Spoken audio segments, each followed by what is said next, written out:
going to start by talking a little bit about Under Armour's strategic plan at this point in time. Under Armour has recently started to offer footwear products for all sports ranging from football all the way to golf. And while this has been successful, we feel Under Armour also needs to look at offering all sorts of accessories, anywhere from backpacks, all sorts of trinkets that would again appeal to the younger audience and help increase Under Armour's brand name and just the general market share.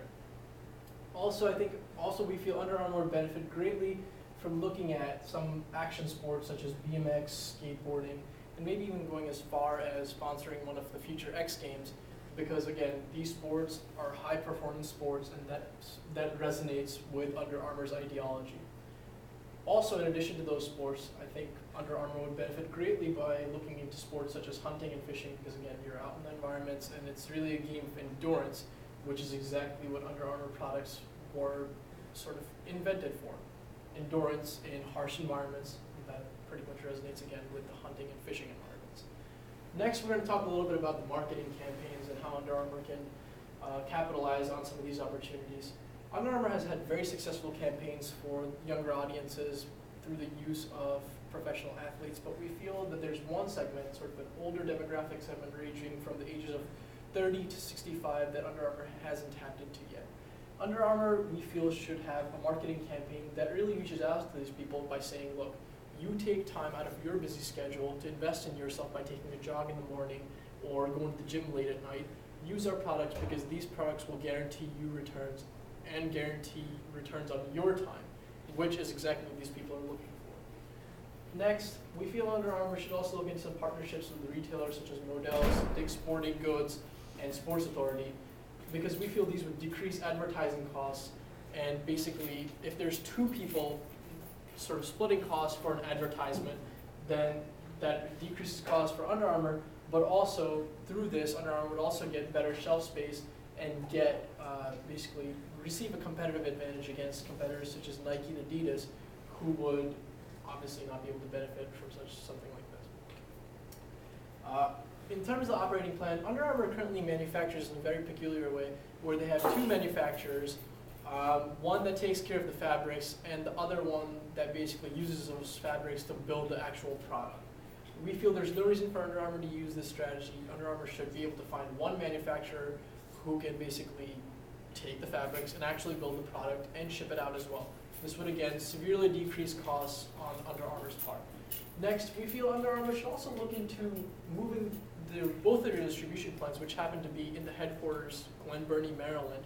We feel Under Armour should take one of these plants at least and move it out to the West Coast, so that if there's orders going out to Europe and the East Coast, one plant in Maryland can take care of that. If there's orders going out to the Asia Pacific region or down to South America, Central America, the West Coast plant can take care of that. Again, this helps decrease cost of goods sold, and Under Armour sort of wins out from the strategy as well. Under Armour also has had a lot of problems with its inventory turnover ratio. Under Armour currently has an inventory turnover ratio of about 3.2, and whereas it's one of its biggest competitors, Nike, sits with an inventory turnover ratio of 4.3. We feel Under Armour needs to cut down on as much inventory as it holds and take more advantage of these special makeup shops, which they should put one at each plant on the East and West Coast. Basically, the idea is that if a last-minute order comes in for a very important client, these shops will have just enough inventory to get these orders out in time so that no client is lost. Next, another ratio that Under Armour has some problems with is the receivables turnover ratio.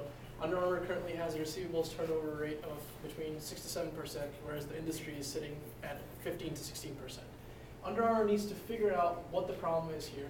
Senior management needs to just compile a list of clients from the best to the worst, look at the worst clients, renegotiate those contracts with stricter terminology, and start getting more money into the firm's balance sheet, because this is really eating away at the firm's free cash flow.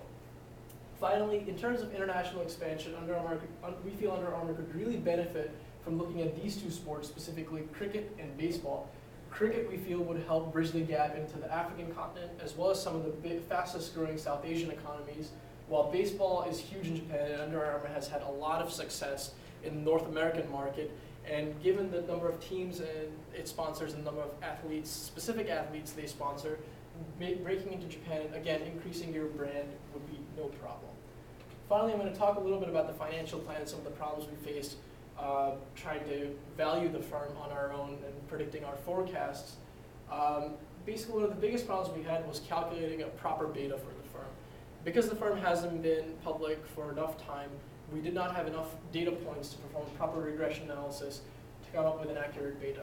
Therefore, we had to look at competitors and use their betas to unlever them using their respective debt equity ratios and marginal tax rates, and relever using Under Armour's information.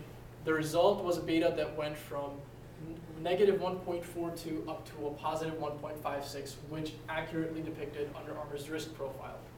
Finally, some of the operating and strategic changes I talked about resulted in changes in these specific value drivers, where we saw a decline in cost of goods sold as a percentage of sales and a decline in selling, general, and administrative costs as a percentage of sales. This was due to efficiency by employees, but also just overall improvement in the firm's operations. Now I'm going to hand it over to Kyle, who's going to talk a little bit about the return on our investment.